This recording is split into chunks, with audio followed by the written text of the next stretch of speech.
चाहते हैं भरोसेलाल भोजपुरी 2 का ऑडियो वीडियो आप तक पहुंचे, तो इस चैनल को सब्सक्राइब करें और बेल आइकन दबाना नहीं भूलें। बोला बोला शंकर भगवान की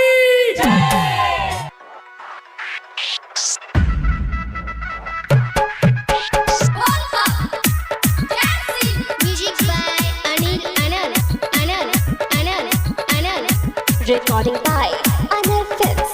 जल ढारे हम देव घरे आईनी भोला जी के सरहनिया। जल ढारे हम देव घरे आईनी भोला जी के सरहनिया। ए पुलिसनी मैडम खोजी मोरा भूला गइल बा कनिया। खोजी खोजी दरोगा जी हमार भूला गइल बा कनिया। गेरुआ रंग के साड़ी पहनले नाक में नथुनिया। गेरुआ रंग के साड़ी पहिरले नाक में नथुनिया। खोजी खोजी दरोगा जी हमारा भूला गइल बा कनिया। ए पुलिसनी मैडम खोजी मोरा भूला गइल बा कनिया। बोल बम जय शिव, बोल बम जय शिव, बोल बम।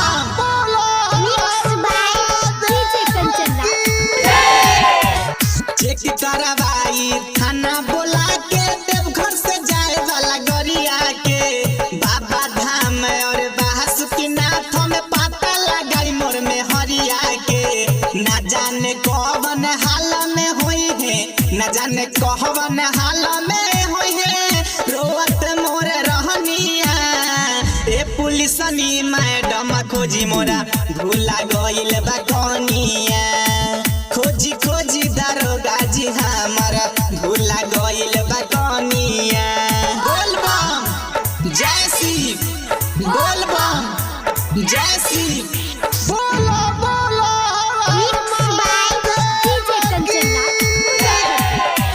नौसद मंसूरी से भल जब से दूरी तबे से जी घबराइल बा।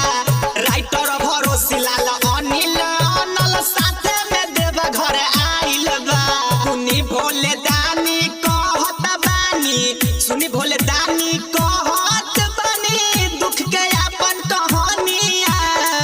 ए पुलिसनी मैडम खोजी मोरा भूला गइल बा कनिया।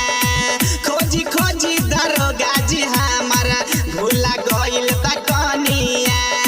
गेरुआ रंग के साड़ी पहनले नाक में नथुनिया। गेरुआ रंग के साड़ी पहिरले नाक में नथुनिया। ए पुलिसनी मैडम खोजी मोरा भूला गइल बा कनिया। खोजी खोजी दरोगा जी हमारा भूला गइल बा कनिया। Recording by Anil Films Mahua, Vaishali.